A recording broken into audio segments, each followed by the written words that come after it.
This is not the day you die. It's a wonderful life. ¿Qué tal? Muy buenas tardes, días, noches, a quienes nos vayan a ver por acá a través de la cámara. Bienvenidas, Mariana, Tere, un placer estar aquí en este espacio, este primer episodio que para mí es como muy relevante para lo que queremos pues así crear entre de nosotros. El programa, o no sé cómo llamarlo, la serie de videos que estaremos grabando así con colegas, tiene este nombre de A Través de la Grieta. Para mí es un placer contar con ustedes en este momento. Para quienes estén viéndonos, tómense una bebida, pónganse cómodos y pues disfruten de este pequeño espacio que tiene como intención, como el nombre pues pretende anunciar, adentrarnos, ¿no? a la grieta, que entendiendo la grieta pues sería el dolor, ¿no? El dolor humano. Y pensando en este espacio, bueno, yo había pues de inicio platicando un poquito de cómo fue que surgió esta intención. Había tenido ganas como de hacer colaboraciones con colegas, ¿no? Con colegas, psicólogos, psicólogas, que pudiéramos tener como intercambios de ideas, de reflexiones. Siento que hace mucha falta, y sobre todo después de, bueno, no después porque sigue todavía ocurriendo, ¿no? La pandemia que puso en evidencia la salud mental y su importancia, pues creo que se hizo como muy importante esto, ¿no? Y bueno, surgió esta intención, por ahí platicando con algunos colegas, fue como entusiasmando, y cuando lo puse ahí entre otros colegas más amplio, pues también llamó la atención. Entonces pues empezó a formarse y aquí estamos, ¿no? En este primer episodio. Mariana Gutiérrez, Tere Verdín, un placer. Yo tengo mucha admiración por ambas y pues para mí es como mucho gusto que estén acá acompañándonos. Y pues bueno, obviamente me gustaría que se presenten, ¿no? Ustedes puedan contarnos un poquito sobre ustedes antes de entrarle al asunto, ¿no? Antes de adentrarnos a la grieta, exactamente. Entonces, pues bueno, platíquenos, ¿qué hay de ustedes? ¿Qué nos pueden contar de ustedes ahorita? Bueno, ¿qué tal? Primero un honor, Sergio, muchas gracias, un honor para mí participar en parte de este proyecto tan interesante que tienes, y un honor estar aquí con todos ustedes en este primer episodio, ¿no? Pues bueno, de mí, Mariana Gutiérrez, soy psicóloga del agua, estoy actualmente haciendo mi maestría en el Centro de Estudios Psicoanalíticos, pero creo que hoy viene Mariana nada más, ¿no? Como lo platicábamos, luego a veces es muy interesante poder quitarnos esta máscara del psicólogo y venir a platicar aquí entre humanos, ¿no? Entre humanos, de lo humano y de lo que nos hace humanos, ¿no? De lo inherente a nosotros. Entonces, pues sí, eso es lo que puedo decir. Pues yo también muy agradecida de esta invitación. Desde que dijiste, para mí fue así como una luz, así como yo quiero, ¿no? Bueno, estudié la licenciatura en psicología, tengo 23 años de experiencia en la clínica, he trabajado con adolescentes y adultos y estoy estudiando actualmente psicoanálisis, ¿no? Y pues de Tere Verdín, en resumen, yo creo que tengo una pasión extraña por escuchar, ¿no? Yo creo que algo que me ha mantenido en este camino es como que cada vez que escucho al otro me escucho a mí, cada vez que me escucho a mí me adentro, ¿no?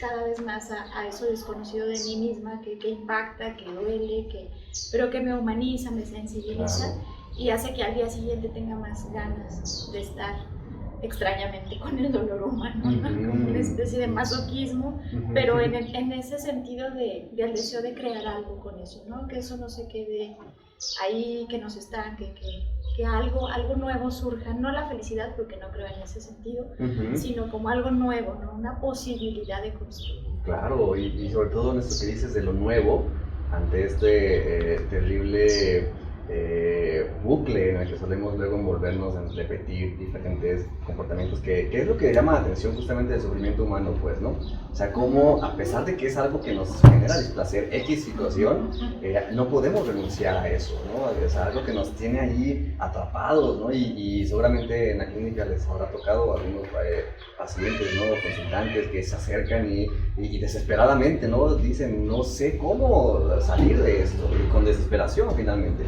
Pero bueno, No me presenté yo, por cierto. También Sergio González, también psicólogo. Compartimos los tres que estudiamos psicoanálisis.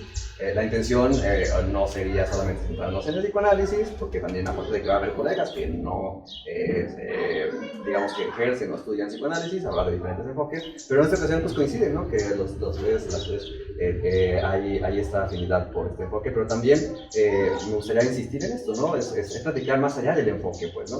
Porque el enfoque y las teorías podrán decirnos cosas, ¿no? Autores y muy valiosas, pero yo tengo la idea de que finalmente estos enfoques terminan por, pues sí, empaparnos, pero al final de cuentas uno ejerce desde su subjetividad. Y eso es bien padre también, ¿no? Y con lo que decías, de muy padre, eso de la escucha. O sea, creo que lo interesante es que sí, la escucha es como una pasión, ¿no? O sea, realmente sí, como hay algo que nos tiene ahí de nuestra historia en este ejercicio de escuchar el dolor del otro. Y también es muy curioso esto, por eso había también creado como la intención de este espacio, porque ¿qué hacer con el dolor humano? Ya abordaremos más adelantito esta reflexión, pero a lo que voy ahorita es que algo muy curioso es que la psicología luego también suele estar como muy, a lo mejor nosotros en nuestros círculos cercanos, pues rodeados de compañeros, a nuestros familiares que saben de la psicología, saben de lo que es, pues tendrán una idea, ¿no? Pero también luego, más allá de nosotros, más allá de nuestros círculos, es decir, gente que no es cercana a la psicología, pues quién sabe qué ideas tenga al respecto. El otro día me encontré una publicación en Facebook, en un grupo que se llama Filosofía y Mente, y había una publicación que preguntaba a una persona, ¿qué piensan ustedes de los psicólogos? ¿Creen que funciona o no? Y entonces yo me sorprendí. Ajá. ¿Cómo para qué? Ándale. Sí. ¿Cómo para qué? Sí. Y me encontré con. Era una publicación que tenía muchísimos comentarios y dije, voy a ver, ¿qué dice la gente? Y sorprendentemente, muchísima gente, comentarios diciendo que no funciona, ¿no? Hablando así como que no creen en ellos, que nomás quieren sacar dinero. No sé, o sea, fue impactante. Obviamente, pues no es un estudio así como muy formal, pero llama la atención, ¿no? Que haya por ahí comentarios al respecto de eso. Y también creo que es importante estos espacios para acercar un poco de qué es la psicología, específicamente la psicología clínica, a las personas que poco pueden saber de la psicología, ¿no? Y pues a lo mejor desde eso, desde acercársela, pues puedan tomar decisiones respecto a qué hacer pues, con su sufrimiento. Y bueno, antes de comenzar con las preguntas y con las charlas directamente, me gustaría que nos platicaran cómo es que ustedes se interesaron por la clínica en un inicio. ¿Cómo fue que dijeron, yo quiero dedicarme a hacer clínica? A ver, ahora tú primero. Ahora yo primero. Fíjate que pues ya hace tanto tiempo, ¿no? Yo estaba en la licenciatura, yo fui de las primeras generaciones, éramos colegio de indias, de muchas cosas, ¿no? Y solo recuerdo que yo tuve una maestra quien ya falleció, que quise muchísimo, que fue la maestra Mari Jiménez, y con ella aprendí cómo a escuchar, ¿no? Ella era, la verdad, un ser humano excelente, y ahí empecé a sentir como cierta sensibilidad ante ciertas cosas, ¿no? Ya cuando estaba más o menos en 10º semestre empecé a conocer el enfoque humanista, y a partir de ahí empecé a tener como un deseo de sentarme a escuchar, ¿no? De verdad de estar ahí, de crear algo, y empezó a surgir y se fue dando. Después trabajé en Agua Clara y ya a partir de ahí pues ya es todo un reto, ¿no? Esto que decías de lo que la gente piensa de los psicólogos o no, pues a mí me tocó toda esa travesía de empezar en cero, habíamos pocos psicólogos, se crea Agua Clara con la intención de salvaguardar la salud mental desde un ambiente médico, que ahorita hay mucho que decir de eso. Pero también en esa intención de estar ahí, ya cuando estás con el otro, dices, ¿qué estoy haciendo? ¿Qué me implica esto de lo clínico? Porque lo clínico no es ni el método, no es lo médico, no, es de verdad estar ahí con quien te está hablando de su dolor, con quien te cuenta cosas que por tu cabeza ni siquiera pasan que existen, desde cuestiones, pues, no sé, la muerte, la cuestión de la violencia, la cuestión que afuera podemos hablar, pero cuando estás ahí con el otro, es otra cosa, ¿no? Y entonces a partir de ahí, pues empezó a surgir más y más y más este deseo, hasta decir, híjole, si no hago otra cosa no sé qué haría, ¿no? Y así se fue como dando, como como en forma espontánea, diría yo, ¿no? Y bueno, las propias circunstancias de la vida, al trabajar en Agua Clara, que pues veíamos 7 pacientes al día, pues si no aprendes a escuchar, entonces ¿qué haces ahí, no? O haces como que haces, y entonces me fui sensibilizando y pues aquí estoy, aquí sigo. ¿Después de cuántos años ya? 23. Fíjate, Les digo a mis alumnos, cuando ustedes nacieran, sí, ya estaba ejerciendo, así que respétenme, por favor. Claro. ¿Y Mariana, cuál fue tu No, sí, experiencia? oye, bueno, primero yo nada que ver con la experiencia de Tere, ¿verdad? Aquí hay de todos los sabores, ¿no? Sí. Pero yo creo que con la experiencia pues de tantos años, ¿no? Qué bárbara, Tere, es admirable. Pero yo me acuerdo que cuando estaba en la prepa, empecé a ver que algunas compañeras, sus papás se divorciaban, unas primas, cosas así. Y me llamó mucho la atención cómo es que cada quien vivía de manera súper diferente el divorcio. Es más, o sea, hermanos, ¿no? O sea, me acuerdo que en ese tiempo una tía tuvo un divorcio y cada hijo lo vivió de manera muy diferente, lo sintomatizó de manera muy diferente, lo vivió, lo mostró, lo sufrió de manera muy diferente. Entonces como que ahí empezó algo en mí, ¿por qué todos empezamos a ver cosas que, bueno, son los mismos papás, es el mismo contexto, es el mismo momento, no solo son las edades, hay algo más que te hace verlo de manera diferente, ¿qué es? Y empezó como una espinita por querer entender, ¿no? Qué era lo que pasaba o por qué, cuál era el lente desde el que cada quien ve la vida, ¿no? De manera muy peculiar o muy particular. Y me acuerdo que ya, pues entré a la universidad.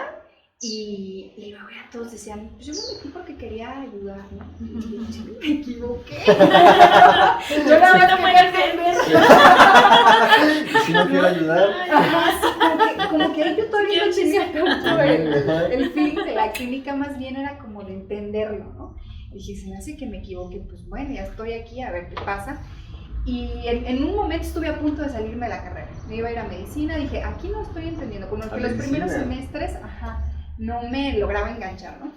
Y me acuerdo perfecto que me toca mi primer clase con la maestra Luciano Mendoza, quien admiro muchísimo. En algún momento se lo comenté, si usted no me hubiera dado clase, me quedé ese semestre porque no me podía dar de baja en ese momento y volverme a reinscribir. O sea, iba a perder de todas maneras un semestre. Entonces dije, pues ya tomo este semestre y luego ya me doy de baja y me meto a medicina. Y me dio clases ella y me enganché. Ahí me encantó, o sea, dije, esta es una manera muy diferente de entender lo humano, de entender la óptica, de entender la historia, de escuchar desde otra posición y desde otro momento, ¿no? Y ahí me encantó. Creo que poco a poco fui cayendo como, sí, la clínica me apasiona, ¿no? O sea, eso, el entender cómo cada quien vive una misma cosa de manera muy diferente, cómo todos tenemos una perspectiva o un lente abismalmente peculiar y particular. Eso ha sido algo que me ha enganchado muchísimo. Empecé con el área pedagógica, muy en el área pedagógica, y ahí yo decía, es que más que estar con los niños, me encanta el momento de entrevista con los papás, donde les preguntas cosas y los escuchas y empiezas y así, ahí empezó a nacer como ese gran interés por la clínica. Y aunque obviamente no la ejerzo desde la parte psicoanalítica, pues porque apenas estoy en esa formación, he encontrado como una pasión en ese aspecto. Claro. Oye, pero qué importante lo que dices de los docentes, ¿no?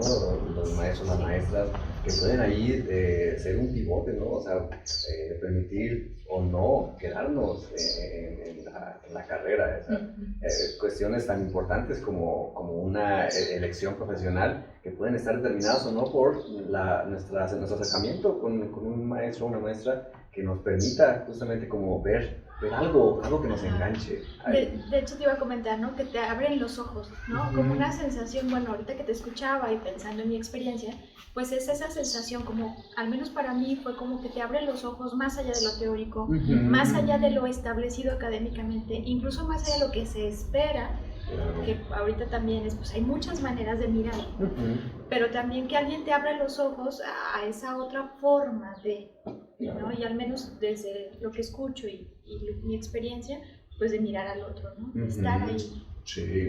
Sí, porque luego también podemos encontrarnos con docentes que a lo mejor muy robotizados o que ejercen desde ahí una perspectiva, pues así, quizás sin la pasión, pues, ¿no? Y creo que cuando un docente transmite su saber a sus estudiantes con la pasión que lo tiene ahí en su ejercicio, eso ya hace una diferencia.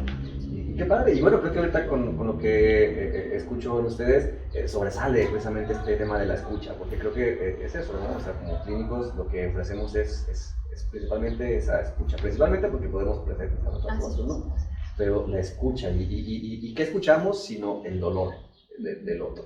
Por eso es que, bueno, pensando en estas cápsulas, pues el tema principal es eso, ¿no? O sea, es reflexionar sobre ¿y qué hay con el dolor humano? O sea, lo que me interesa conocer es qué pueden ustedes compartir acerca de su forma de entender el sufrimiento humano, desde su experiencia de vida, desde su propia, sus estudios, desde su experiencia en la clínica. ¿Qué pueden empezar a compartirnos de su forma de entender el sufrimiento? El sufrimiento como algo inherente al humano.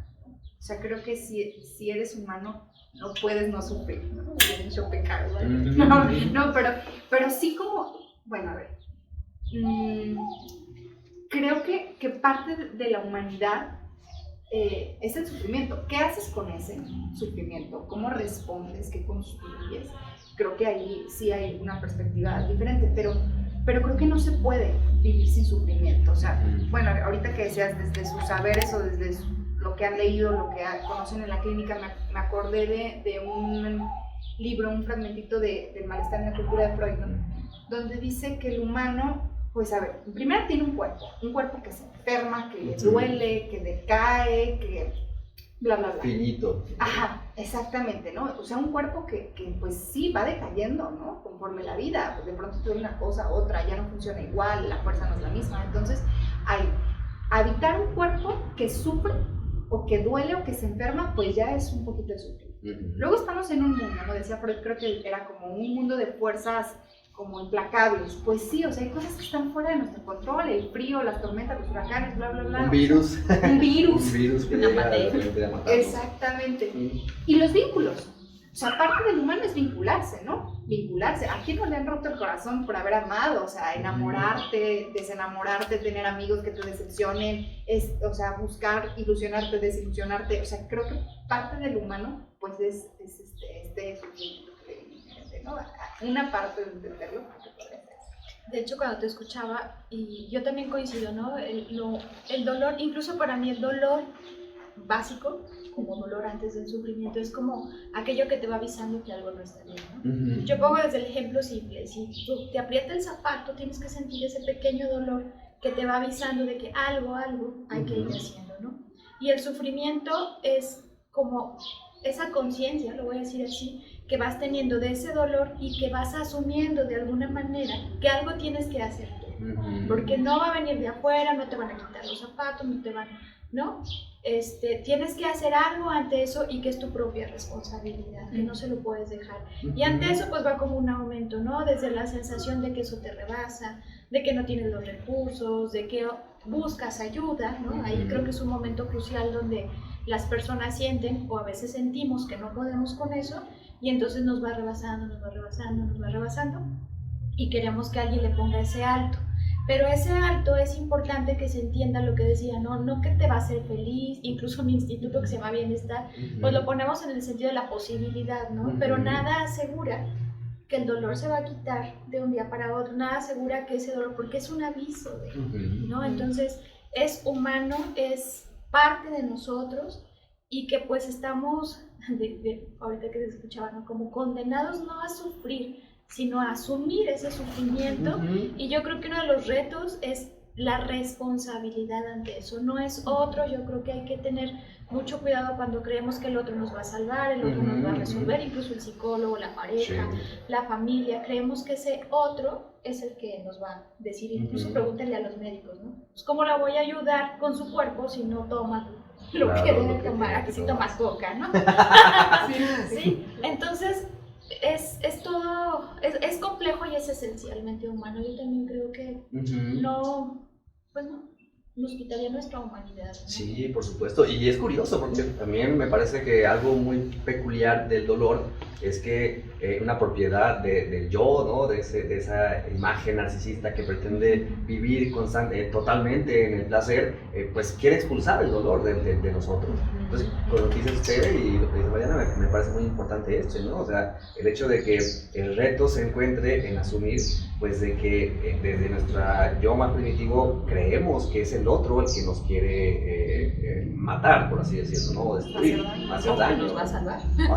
Ajá. La paradoja. Ajá, claro, y le atribuimos a ese otro esa facultad, pues, ¿no? Pero cuando en realidad a mí me pareció bien poético incluso en estudiar sobre lo real, el psicoanálisis, que ya en algún momento a ver si lo profundizamos, justamente esta noción de cuando el bebé está gritando, el recién nacido grita porque siente dolor, ¿no? Y no sabe al mismo tiempo que ese grito es su grito, ¿no?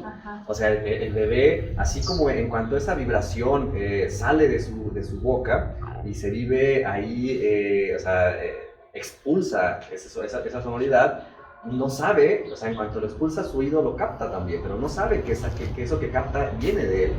Y me resulta... Se angustia más, y entonces grita más. Y se angustia más, exactamente. Y el valor del otro ahí que llega a proporcionar una calma, pues, ¿no? Cuando puede ofrecer ahí el cuidador principal, ¿no? La madre, o si es el papá, o si es la abuela, o quien esté ahí al cuidado, y que ofrezca un sonido distinto, rítmico, pausado, pues ahí ya como que se atribuye otra facultad a ese otro, pues, ¿no?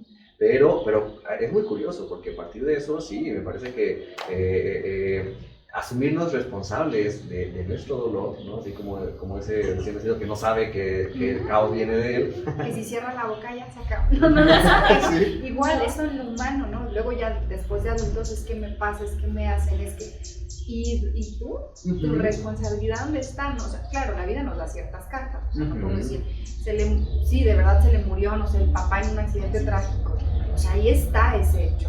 Es real, ¿no? Sucedió. No podemos decir, pues, motívate, échale ganas. No, o sea, es un sufrimiento, tiene que vivirlo, tiene que pasar el duelo, le va a doler, va a sufrir. Sí, pero ¿qué va a hacer con eso? ¿Y qué lo va a transformar? Porque esas son las cartas que tiene y ya no las puede cambiar. Entonces, ¿qué hace y cómo las acomoda para tener un mejor juego, ¿no? De la vida, por así decirlo. Claro. Y fíjate, escuchándote en este ejemplo, pues parece simple, pero cuando lo pensamos, ¿no? La importancia de ese otro, ¿no? Yo creo que algo que también nos hace humanos y en relación al sufrimiento es el vínculo. O sea, es real, vaya.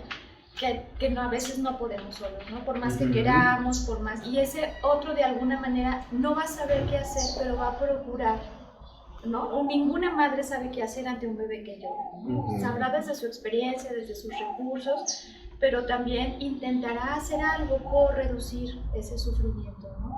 Y el otro punto, cuando hablabas de esta construcción y de esos hechos que están ahí, pues la vida es como es, no podemos evitar, la gente va a morir, una pandemia va a llegar, decíamos ayer, y ahorita es un virus y en un año puede ser otro y no sabemos a qué, si es una guerra biológica, qué sé yo, ¿no? Claro. Pero es esa realidad, y entonces ante esa realidad hay que construir algo, y me acordé de la película, híjole, no me acuerdo, se llama Belleza Inesperada, con Will Smith. No sé si alguien la ha visto. No. Véanla, les resumo así para... ¿Cómo se llama? ¿Alguien la ha visto? No. La película empieza él estando en una depresión muy fuerte y entonces él perdió una hija. Entonces durante toda la película se va viendo cómo él intenta resolver de qué manera hace esos intentos y su esposa a la par hace otros intentos. Entonces llega un momento en que de alguna forma ellos tienen que reencontrarse o encontrarse para ver otra posibilidad, ¿no? Entonces es muy interesante cómo ellos van construyendo y pues cada quien va haciendo lo que sus cartas pueden y que esto también es muy importante cuando estamos ahí. No podemos forzar una carta que no está, la podemos construir desde sus cartas. Y quienes hacemos clínica, este es uno de los retos súper fuertes. Sí. Es así, es que le voy a poner que se motive, no, o sea, no, que le eche ganas, que estudie, que no, o sea, si no está en sus cartas, híjole, le entra y le sale, o es que ya le entra, pues, Sí, ¿no? recuerdo en una ocasión una paciente que se acaba la sesión y me dice, bueno, ¿cómo me dijo? Ya, definitivamente hoy me voy a suicidar, algo así. Y así de mi intuición salió, bueno, ¿cómo te gusta ver que no tienes una sopa la mano? Y regresó y duró muchos años. Pero mi intuición decía, ahí hay algo. ¿Dónde está? ¿Cómo está? No lo sé, pero ahí hay algo. Algo la mantiene viva ahí, ¿no? Claro. Y pues es todo un reto estar en esta escucha y estar entendiendo. Sí, sí, sí. Y ahorita que mencionabas justamente del vínculo, es que el vínculo con el otro es bien paradójico, ¿no? O sea, que puede ser nuestra fuente de sufrimiento, al mismo tiempo que puede ser nuestra fuente de alivio. O sea, eso que mencionabas de lo que Freud plantea. O sea, en el vínculo, al final de cuentas, es donde se encuentra, incluso Freud se atrevió a jerarquizarlo como el punto en donde en el desamor nos encontramos más desdichados que cualquier otra forma, ¿no? Con la pérdida de la hija, ¿no? Con la pérdida del ser amado, con la pérdida finalmente. Pero fíjate, nos encontramos. Ahí hay una posibilidad de encuentro de algo, Claro. algo ahí diferente. Y que me parece que es pertinente justamente con este ejemplo que nos comparte este segundo punto que me gustaría como conocer de dónde ustedes perciben precisamente ¿qué nos pueden decir ustedes respecto a las formas como el ser humano lidia con su dolor? ¿Cómo lidia con su sufrimiento? Que la clínica pues tiene ahí como algunos aportes muy valiosos, me parece, pues, ¿no? Valiosos que ojalá que la gente pudiera conocer el valor que se encuentra ahí, ¿no? Pero incluso, o sea, más allá de la clínica, ¿qué observan ustedes en estas formas en las que se lidia con el sufrimiento? Okay. En la vida cotidiana, yo soy, desde mi perspectiva muy personal, de las que cree que cada ser humano tiene sus formas. Cada quien va a tener sus maneras, desde, pues a veces una enfermedad es una manera de lidiar. Paradójicamente, una enfermedad o estar enfermo es una manera de lidiar con algo que le podría ser incluso más doloroso que la propia enfermedad, ¿no? La evasión, que también se vale, la postergación, los intentos de hacer algo, incluso a veces mecanizarse, también es un intento de las personas por resolver algo. Oye, y aquí me gustaría hacer un paréntesis con lo que Sí. dices justamente de enfermarse, porque precisamente da una noción muy distinta al síntoma, ¿no? O sea, porque podemos pensar que el síntoma es el sufrimiento, cuando en realidad el síntoma a veces es lo que nos permite seguir andando. Sí, incluso no sé si les ha pasado, por ejemplo, es muy común entre adolescentes que se cortan, o escuchemos un adicto, ¿no? ¿Por qué usan las drogas o por qué se cortan? Porque es la manera de sus intentos de lidiar con ese dolor más profundo que les rebasa, ¿no? Y que se lo quitan, sí, pues, agua. así es. O sea, los dejas en la angustia total, ¿no? Pues si esa es su forma, o sea, bueno, es una forma precaria, podemos decir, una herramienta que a lo mejor... Que en sus cartas está, ¿no? Ajá, exacto, exactamente, que está en sus cartas, pero no se la podemos llegar y quitar. A ver, rápido, quitar el síntoma. Claro, es peligrosísimo. Sí, y en general, pues, creo que es eso, ¿no? Y bueno, creo que cada persona tiene su manera, e incluso a veces lidian mejor que yendo con otros. No, porque ahorita que decías, ¿no? Hay quien les quita, por ejemplo, esta cuestión de la anorexia, o sea, hay síntomas como muy particulares o muy observables, diría yo, conductuales, ¿no? Las uñas. Exacto, comerse las uñas, jalarse el cabello, comerse las cejas, los tics, pero pues algo, el reto es escuchar qué hay ahí, porque para la persona le es algo funcional, como dice, ¿no? Una función tiene ahí, y hay que esperar o hay que escuchar para que con eso, o que hable de eso, que cree, sí, sobre todo que hable de eso, que pueda, al menos en la clínica, ir construyendo algo, porque es como su energía, pues es su propia energía. Sí. Y justamente ahí donde parte de lo que hace valiosísima la escucha, pues, ¿no? O sea, porque quizás muchas personas que llegan al consultorio lo hacen desde, es que tengo tal síntoma, ¿no? Y quieren quitarse ese síntoma, pues, ¿no? Y a lo mejor desde una perspectiva X podrá el clínico pues, va a abordar el síntoma, pues, ¿no? Muy particular en su enfoque. Pero al mismo tiempo, ¿qué valor tiene ahí la escucha para precisamente ir reconociendo, ¿no? Y hacerle también facilitarle a que el consultante pues se escuche a sí mismo para que vea que hay algo más allá, que ese síntoma tiene algo ahí. Incluso pensé, ¿de verdad quieren quitarse el síntoma? Ajá. O sea, hay Sí. gente que no hay, por ejemplo, yo trabajo con adolescentes, ¿no?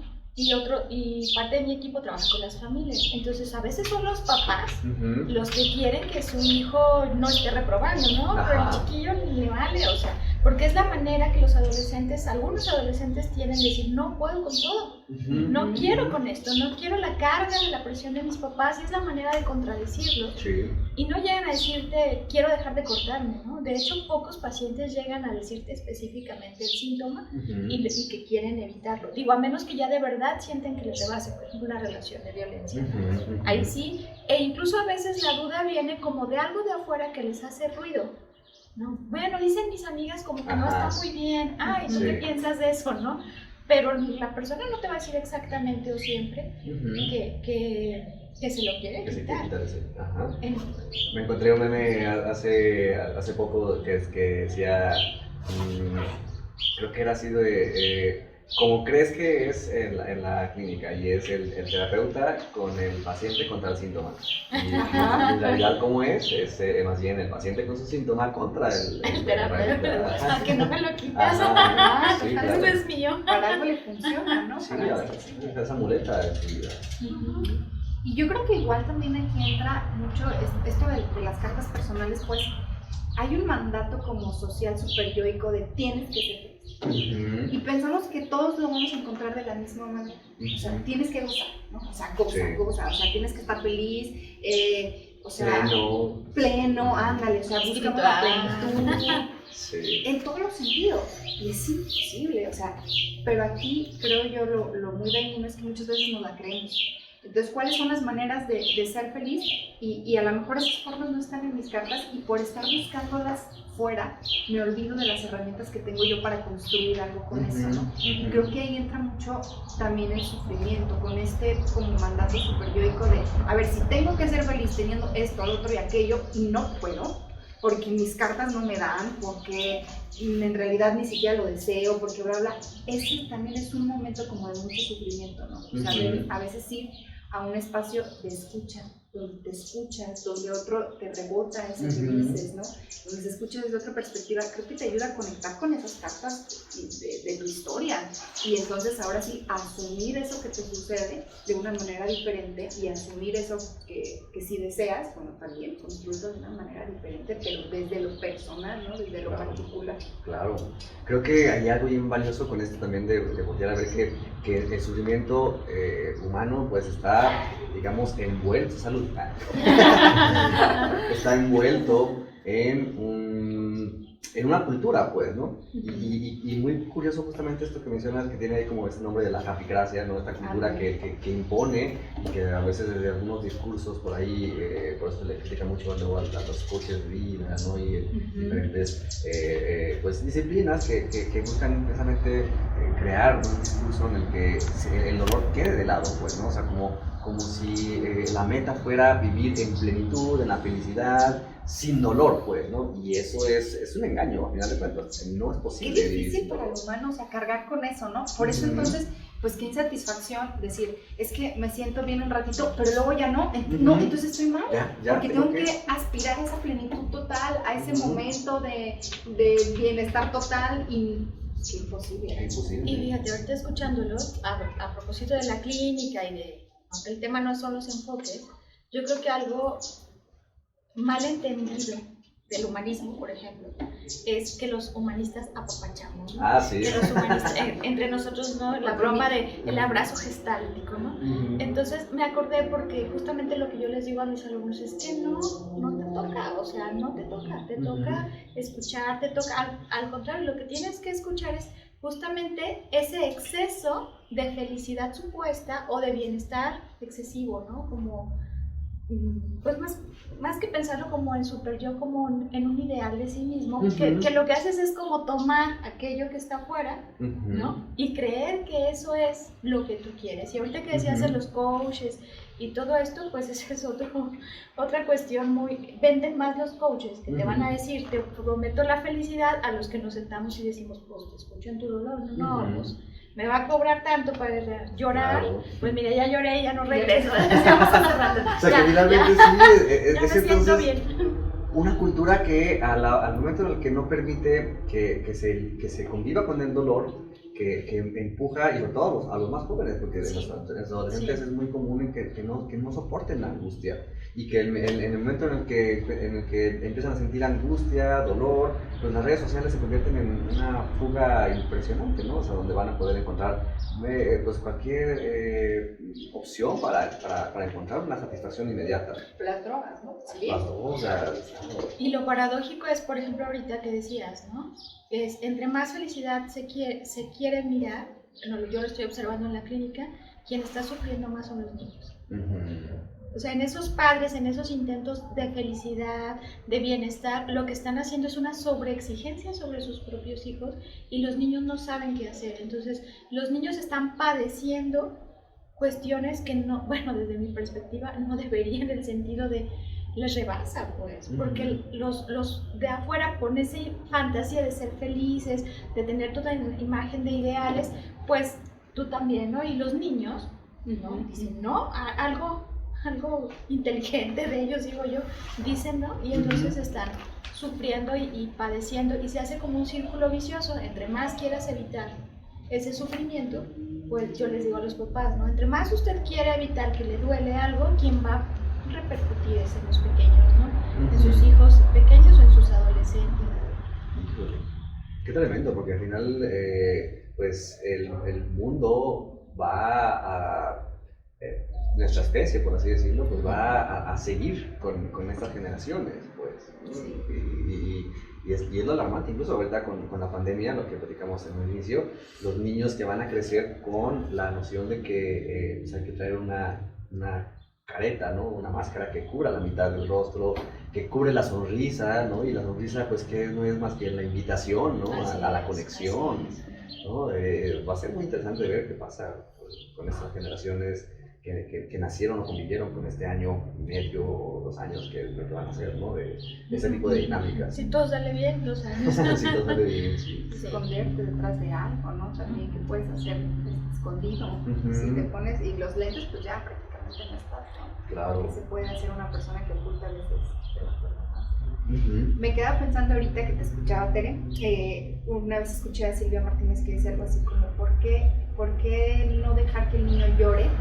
O sea, si nosotros también nos estresamos por la fila del banco, por que, no sé, no pasó la tarjeta, por cosas así, y nosotros nos enojamos, pero no permitimos que el niño llore, ¿no? O sea, no le compraste algo, pues claro que va a llorar, porque es parte de eso, se enojó, ¿no? No llore, o sea, no se les permite externar ese sufrimiento, y luego vienen esas otras generaciones de adolescentes que ya no lo soportan. Pues si siempre se les ha dicho, evítalo, pues es que es inevitable porque es humano, ¿no? O sea, en un momento te topas con él y ¿qué haces si desde chico te han enseñado a estarlo evitando, ¿no? Entonces, pues ahí está el adolescente que ya no sabe qué hacer y a mí se agarra de eso. Claro. Y aparte, tomando en cuenta lo hermoso que es el llanto, pues, ¿no? O sea, en tanto a función de descarga, pues, ¿no? O sea, porque a mí me encanta esta noción de que ese niche, de que el ser humano no se comporta para nada más que para descargar, ¿no? O sea, que el sentido de su comportamiento es meramente la descarga, y el llanto, pues, es una descarga muy, ¿cómo le podemos llamar? Como muy inocente, en el sentido de que, pues, no daña a nadie. Es una descarga que no daña, que permite meramente ir como el grito. Como liberador. Sí, muy liberador, exactamente. Y cuando se inhibe, pues, ¿qué otras formas entonces habremos de descubrir para intentar descargar? Y desde ahí, pues, se pueden encontrar formas mucho más destructivas, por así llamarlo, ¿no? Me decía una mamá, vengo aquí, cuando estaba yo en un lugar pedagógico, decía, vengo aquí porque con usted puedo llorar. O sea, no hay ningún otro espacio donde pueda desahogarme y llorar. Y de verdad lloraba. Y a veces luego ahí como uno se encuentra con partes, ¿no? Tienes que aprender a a sostener ese llanto, a no darle el Kleenex, ya líquese, no, o sea, o tranquila, no, pues llore, sáquenle, desahóguenlo, claro. que no puede desahogar en otro espacio, ¿no? Yo me acuerdo en mis estudios, en los primeros semestres que nos daban allí entrevista y era el ejercicio, ¿no? Con Preguntas pacientes. clásicas. Ajá, sí, y que era como de, ay, pero que no llore el paciente, porque si llora ya empiezan a O sea, Ajá. sí lloró, Sí lloró, ¿verdad? Sí, porque también para uno como clínico, pues implica también en habilitarse, no sé si se pueda llamar así, en escuchar el dolor, incluyendo estas manifestaciones que pueden generar angustia, porque me parece que el llanto del otro, del que tengo enfrente, pues va a conectar con algo propio, ajá, y que al final de cuentas es cómo se lidia con eso, ¿no? Para conocidos que luego platican al respecto, que llegan a decir, ¿no? No, es que yo no puedo ser psicólogo porque si veo al otro llorando, me pongo a llorar con él. Ajá. le saco los Kleenex para los dos. Sí, claro. Y no es tampoco de que uno como clínico entonces pues tenga que no mostrar ningún sentimiento, digo, habrá de enfoques, pues, Claro. ¿no? Pero sí también es reconocer pues como clínicos, como psicólogos que ejercen en la clínica, pues no somos robots, pues, Y como humanos, ¿no? como humanos que seguimos siendo. Claro. Y bueno, me parece que ahorita podemos ir cerrando este punto para pasar ya al tercero y último, donde les pedí que dijeran un mito, ¿no? De los muchos mitos que hay alrededor de la psicología clínica, cuál les gustaría que hablemos, como para también irlos rompiendo y que la gente que lo pueda llegar a pensar, pues no lo piense. Y el que les gustó y que eligieron fue que la mejoría en los procesos de atención clínica en psicología llegan de forma rápida o brusca. ¿Qué pueden decir de este mito que se puede llegar a escuchar por allá afuera? Pues yo pensé dos cosas, ¿no? Primero, hay modelos, hay formas de escuchar al otro, ¿no? Entonces, hay la famosa terapia breve, por ejemplo, que no se enfoca en la persona o en el sufrimiento específico, sino en el problema, y entonces acompaña específicamente a la persona para encontrar soluciones al problema. Y aún así, pues yo creo que mínimo son 12 sesiones, ¿no? 3, 4 meses, si es que bien va, porque también a veces pues sale un problema, sale otro, Claro. y bueno. Y el otro punto, pues no es súbito porque, sobre todo cuando la persona ya llega al desborde, cuando de verdad siente que ese dolor le es insoportable y que no puede, y que además sabe que no es un acto de voluntad levantarse porque siente depresión, que no es un acto que el otro le va a resolver, pues no es un acto que va a resolver de un día para otro, no hay varita mágica. Y muchos pacientes, incluso a veces muchos terapeutas dicen, yo tengo la solución, no la hay, ¿no? Llega con el tiempo, a veces sí hay momentos donde la persona está en proceso y algo pasa en la consulta y hacen cambios, ¿no? A veces ni ellos mismos dicen, oiga, pues ¿qué hicimos? Pues a ver, platíqueme, ¿no? Y pues lo único que hacen es como tomar esa carta que no habían visto y con sus propias cartas construyen algo, ¿no? Y a veces es de la manera más simple en el sentido de que a veces no se necesita, a ver, cuénteme toda su infancia, ¿no? Simplemente que la persona pueda empezar a reflexionar, pero no es magia, o sea, definitivamente es algo que se va construyendo en la escucha y en el compromiso de la persona, de verdad decir, quiero hacer algo con esto, ¿no? Claro. Quien dice como que quiero cambiar, pues ya desde ahí, ¿no? Sí, yo también pensaba, por ejemplo, luego pasa mucho que como que se dice, ya, 2 sesiones, me siento mucho mejor, ya póngamela cada mes, ¿no? Así, no, como si fuera magia. No, definitivamente no, pero creo que implica mucho, a ver, por ejemplo, una persona de 40 años que llega a consulta, tienes 40 años más o menos pensando las mismas cosas, actuando de una manera, rodeándote de las mismas cartas que nada más estás viendo, ¿no? ¿Cómo crees que en 2 meses, ¡pum!, va a haber un cambiazo y de pronto ya eres capaz de visualizar todas tus cartas y de moverlas a tu antojo? Claro, no, son 40 años, ¿no? Sí. O sea, no, es imposible cambiarlo en 1 mes, 2 meses y ya. O sea, estás arreglado como si fueran las maquinitas, ¿no? Si vas y llevas una cafetera, pues sí, te la arreglan y toma, ya le funcionó. Pero esto creo que, bueno, hay diferentes enfoques, como bien mencionabas tú, Tere, pero creo que sí es, desde mi punto de vista personal, mucho de que el paciente construya algo, que construya una herramienta que le ayude a asumir su sufrimiento, a asumir su deseo, a asumir su posición ante la vida, bla, bla, bla, bla. Y esa construcción no es rápida. no es una construcción de 3 meses, o sea, es una construcción que lleva mucho tiempo porque no es una receta del pastel que para todos les funciona lo mismo. Claro. Es algo muy particular, muy personal, muy de la historia de ese ser humano y por lo tanto único. Entonces es construir una herramienta acorde a lo que tú buscas o al sentido de vida que le quieres dar, ¿no? A tu existencia. Entonces creo que, claro, que eso lleva su tiempo, pero mucha gente, por supuesto, que llega y dice, no me está sirviendo, tengo un mes viniendo y estoy igual. Pues sí. Claro. ¿Y qué le dice eso? Exactamente. Y sí es muy importante que se sepa esto, ¿no? O sea, porque aterrizar las expectativas de lo que implica entrar a un proceso clínico con el compromiso que este conlleva, ¿no? O sea, aterrizar las expectativas en el sentido de que, pues sí, o sea, sí, pues, el chiste también parece que encuentres un espacio seguro para ti, ¿no? Que encuentres un espacio que es un espacio tuyo, ¿no? Donde tu dolor, lo que quieres decir es el centro ahí, ¿no? Y eso es muy valioso de entrada, pues, ¿no? Pero sí como que ir reconociendo entonces que no es algo que por sí mismo vaya a crear o a generar un cambio así en cuestión de 2 o 3 sesiones. Y me parece muy valioso, sí, como lo han comentado, pues visibilizar que el proceso va a ser así, ¿no? Como una especie, y incluso a veces no vienen estas aparentes retrocesos, pero luego como para agarrar vuelo, ¿no? Y luego vienen caídas, y es muy bien, pero qué importante ver que se va edificando algo. Y también cuando decías un paciente de 40 años, yo pensé así, entre más acostumbrado esté a vivir de esa manera, también le será más difícil, ¿no? Claro. Entonces también esta angustia que genera decir, ¿no? Tengo 40 años y soy responsable, pues sí, y entonces es angustiante y a lo mejor en lugar de generar y edificar algo, pues mejor pongo un muro y sigo en lo mismo, pero luego ya, pues decíamos en la maestría, ¿no?